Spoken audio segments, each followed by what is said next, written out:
Welcome to the IRS Whisperer podcast. This podcast is designed for tax professionals with a spin toward IRS representation. My name is Dan Henn, and I'm a CPA CTR. New episodes will drop weekly on Thursdays. Each week we'll be giving you exciting material to help the tax pro in their tax practice. That's assuming you can say exciting and taxes in the same sentence. On the IRS Whisperer podcast, each episode will cover 3 different areas of a tax practice. We will present the marketing moment, which will cover various topics in marketing or sales to help you generate more clients and revenue in your business. The world of practice management will give you suggestions on how to better run your tax practice. We will also cover our technical time that will cover some of the latest changes or tips, tricks to help you in handling your IRS representation case.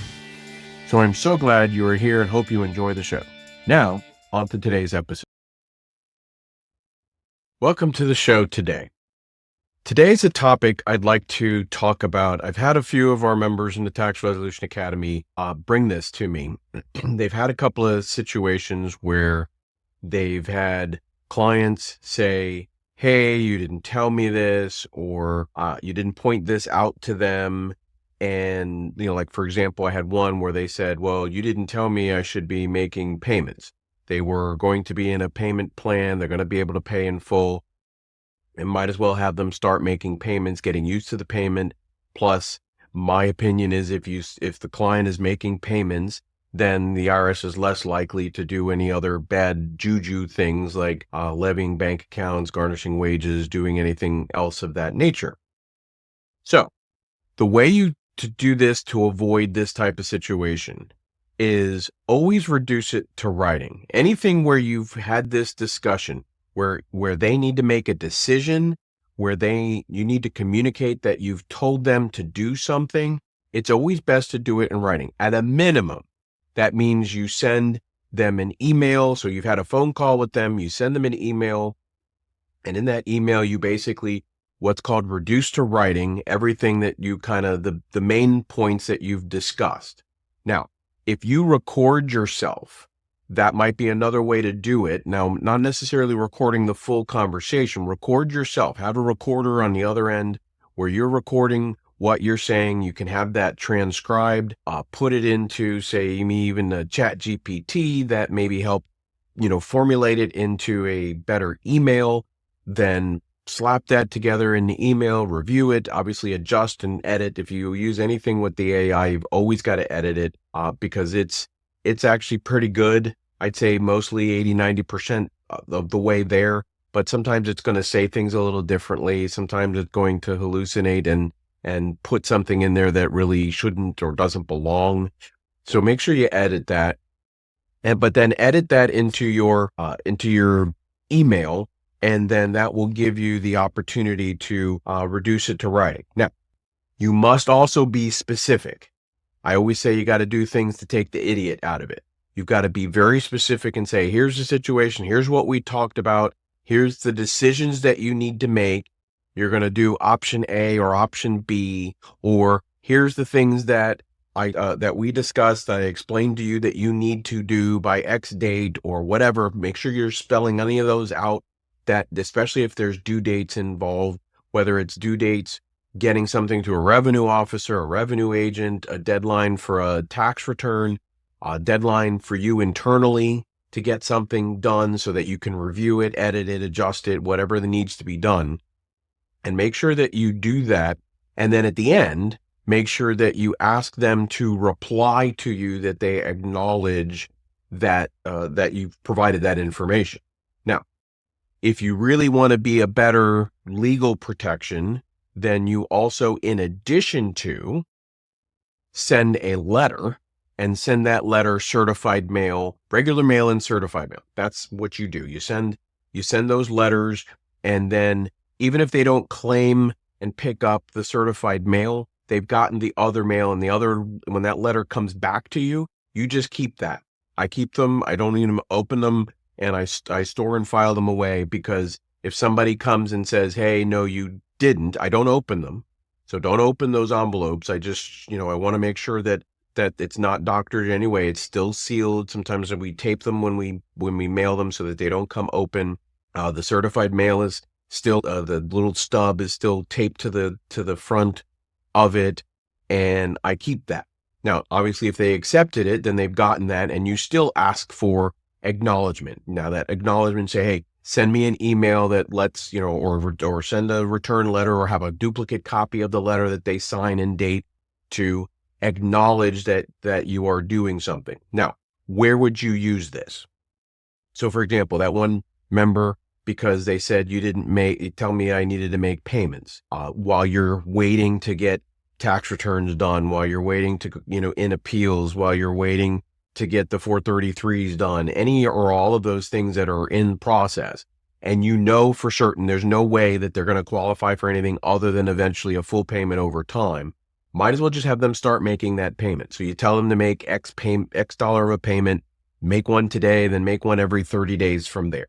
And if you can get them to do that, then that would be great. So that would be one example. Another example, you get somebody into a currently non-collectible status.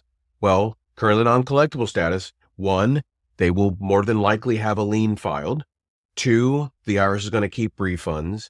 Three, they're going to sit there until something changes. And so you let them know that if there's a change in their income, they win the lottery, they get a huge bonus, they get a big pay raise, they get a new job, they get married and they have an additional income source there. Any or all of those things could cause them to drop out of currently non-collectible status.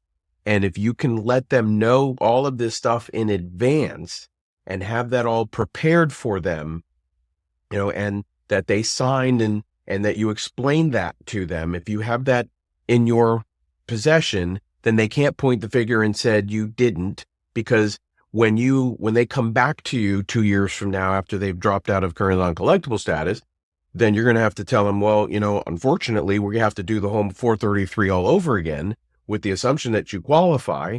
It's as if we never did it the first time, because now it's all based on current information, and that current information could be very similar or the same, but obviously there's going to be some things different. 2 years, a lot of things can happen to somebody in their tax situation, their financial situation. So make sure that you are doing what you can to document that stuff. Get somebody into an offer and compromise.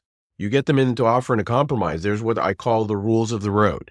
You need to make sure that those rules of the road, you go through them line by line, especially the one that says, hey, you must file timely for the next 5 years. You must pay your 100% of your taxes for the next 5 years. You can't owe a dime of money. Otherwise that debt's going to come screaming back.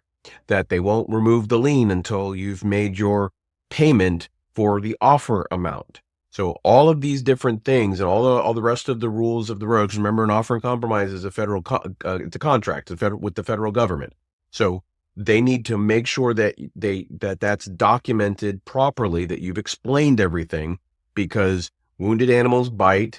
People have selective memory. And if you ended up ever having, they decide that they want to sue you, we have a sue happy world, and they want to take you to court for it and say malpractice, then the best documentation you're going to have is something in writing, even if it's a conversation that you had either verbally in a virtual conference, in a face-to-face conference, it's a phone conference. Document that information to an email, to a letter, or both. That's generally the best way to do it. I wouldn't do a text message, although, as long as you can make sure a way to keep that text message and that you can save that with the information to show when and all that kind of stuff. And that's beyond my technical capabilities in terms of that. That's why I would prefer to do it either via email and ask for an email response, and getting a letter and a letter response. And even better, if you can get them to actually sign and date something that they acknowledge. And if it's husband and wife, get them both to sign, because then one of them says, well, no, you didn't tell us. And then, the husband signed and she didn't sign. And, now she's got some other beef about it. So do what you can to make sure you document that to protect yourself. At the end of the day, you're protecting both you and the client. They don't understand. They don't appreciate it as much as you will by making sure to document it. I know it's an extra step. It's extra work, but if you do some things to help remove some of the extra work to you, like I said, recording yourself on your end, so you're only recording your piece of the conversation, then you don't have to worry about getting the proper approvals. Now, if you are recording them with them on speakerphone, or if you're recording it on the phone itself, if your system allows for that, then you have to get their permission in order to do so, and make sure that, depending on the state that you're in, make sure you follow the rules. Most of the time, if you just have some disclaimer that says that you're recording the conversation, you're recording it for quality purposes or for documentation purposes, then you got to make sure that they agreed to it before you actually push the record button in that situation. But if you're just recording, you're holding the phone and you're just recording your end of the conversation, then it's easy for you to take that audio, to transcribe it, and then use it as, anything you can do to help make things easier for you, because then you know what you said, because, as I find as we get older, that the memory isn't always as it used to be, and it's hard to remember everything that you said. Sometimes you question yourself when the client says that, but sometimes when you know with 100% certainty that you said it, make sure you communicate that. Now, one other topic that I wanted to kind of cover is getting paid. It's very important that you get paid, because we take a lot of time to do things, whether it's handling a representation case, so an exam, a collections case, if you're preparing a tax return, bookkeeping, payroll, any of the not normal types of things. You do tax planning, you do CFO support services, you do any other types of consulting, evaluation type services, that any of those things are going to take time. Now, you should get in the habit. The first number one thing, obviously, engagement letters. I mentioned that a few weeks ago when I was talking about another topic, generally about raising fees, and talking about, having that engagement letter and spelling those things out. But the second thing that you should have is that you should require a retainer upfront. My suggestion is a minimum of no less than 50% of whatever it is that you're doing. Now, 50% is usually what I require in terms of the preparation side of your business. So if you're charging $500 for a return, you get $250 up front. Why? Well, because they got some skin in the game. Have you ever had that client that came to you, said, hey, they want you to prepare the return? You go through all the moves, steps, and processes, and apparently there was some misunderstanding, and you got through the whole preparation of the return, and they said, oh, no, I decided I didn't want to use you, and I want to go to somebody else. Well, you just wasted all of that time. And the chances of you now collecting money from them are probably going to be a very minute ability for you to get that money from them. And I've had that happen many times. So that's why I went to starting with a 50% retainer on collecting from new clients. And then a number of years later, I said, why don't I do this for everybody? So I started doing that for everybody. And I told my staff, I said, basically, you ask, and then you let it go. Because generally the ones, there would be a small handful of clients. And I'm talking about, out of like 500 clients, I had 5 that might have given some kind of grief, questioning issues about it. And, anywhere from, hey, Dan knows I'm good for it. Hey, Dan knows me. Or why do I have to do that? And, you're going to get that. And just if you have the gumption to do that, putting the skin in the game, now you know that they've engaged you to start doing whatever the work is that you're doing. Now, having said that, my recommendation is that when it comes to representation work, so in the case of exam, you should probably get somewhere between $3,000 and $5,000 up front as a retainer before you start anything with an exam. And then from there on, then you charge a hourly rate from that. Now, on a collections case, we generally say that you should do it sort of a value-based flat fee type of situation. And you should, in a collections case, I always try to get 100% of my money up front. Now, I usually will do in a 2-step, what we call the step type of sales process. And so I will do the investigation of liability phase, where I will charge a fee for that, which usually includes transcript analysis and some financial analysis, even if it's preliminary financial analysis, to see what resolution option they qualify for. And then once we've made that determination, they've agreed that they want to go whatever route is: partial pay, installment, regular full pay installment agreement, or maybe even a full pay, currently uncollectible offer and compromise. Maybe I only need to go to appeals because they've already handled everything before, penalty abatement, whatever the situation is. Then I will charge a separate fee. Again, I collect 100% of that before I start doing the work.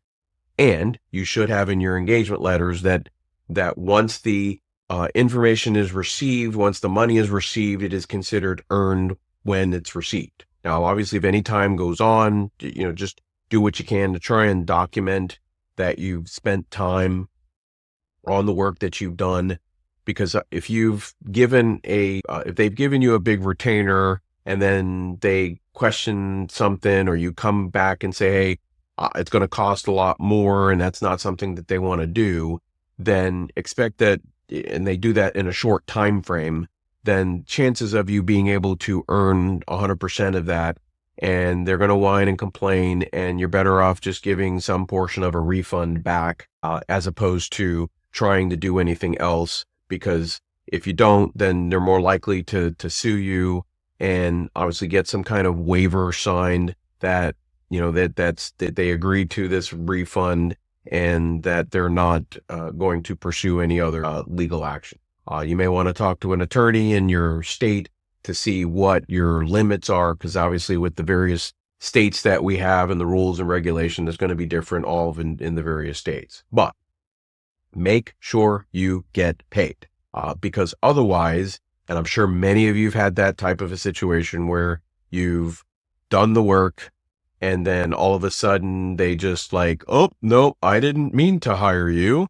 I was joking, that kind of situation. Or the couple that came and sat with me, gave me all of their information, left it with me, and then they came back to me and said, oh no, we decided we wanted to go elsewhere, or you go through all of that work and they don't like the result that you gave them. Well, you still spent time. That's still worth something. And if you didn't charge them anything up front, then you're out of luck. I mean, trying to get money subsequent to is going to be nearly impossible to do. At least if you've gotten some money up front, then if they don't pay the other half, you were, at least you've cut your losses into some degree in that situation. But remember that you have an opportunity cost, and if you spend that opportunity with your time on one project, and then it turns out you don't get paid for it, well, you lost that opportunity of something that you could have worked on, something else that you were going to get money, that you knew had a better chance of getting money. So make sure you look at that and look at it very closely. Pay attention to these things. Make sure you train your staff to be firm but not forceful, is basically what I say. Make sure, because you obviously don't want to hurt feelings if you can avoid it. But, make sure you're running a business just like any other business. You deserve to be paid for everything that you're doing, and you should be paid accordingly. And whether you're an EA, a CPA, or an attorney listening to this, you should be charging, most of you probably should still be charging more than what you're worth. I was on a webinar recently, and the question was asked, what do you charge for various services? And I literally heard from anywhere from $200 to about $750 for a Form 1040. And, that it hurts my heart when I hear somebody's charging under $500. Most of you should all be charging more than that. The country average is more than that, from that standpoint. And if you're in a jurisdiction where you're in California, and if you're in New York or Hawaii, where the cost of living, standard of living is much higher, you should be charging above the averages. And, there's somebody's going to come back and say, but yeah, well, I like to do lower income people. And yes, they need tax preparers too. But if you're charging $200, these people can also, they have no problems going to the likes of the big box stores. We all know those stores, and, there's one on practically every other corner. And those people charge $300 plus for returns. And so if you're charging under them, then you're not charging enough. The time that you take to get your license, the time that you take for the continuing education to get to the point where you are today, and all the requirements, all the materials that we have to buy, all the software we have to buy, the people you have, all of them want raises every year. You have to increase your fees, which is a whole nother thing, and talked about that a few weeks ago. But I just kind of wanted to reiterate that to you, and hopefully everybody gets what I'm saying. And I genuinely mean that, because if you can learn to charge better, if you learn to collect the money, get paid, like I said earlier, then not only does it help your cash flow, but it helps you manage projects better. It makes you know and have a better understanding of what you're actually going to get paid on. So with that, I hope that you take this to heart, and until next week, have a great day. Thank you for listening to our show. We hope you received some valuable information to help you in your tax practice. The IRS Whisperer is sponsored by the Tax Resolution Academy. If you have any questions you'd like to see addressed on the show, or comments to help us make it better, please reach out to us on social media. Follow us or download our shows on your favorite podcast app. Tune in to our next episode, where we'll give you some more exciting information to help you grow your practice.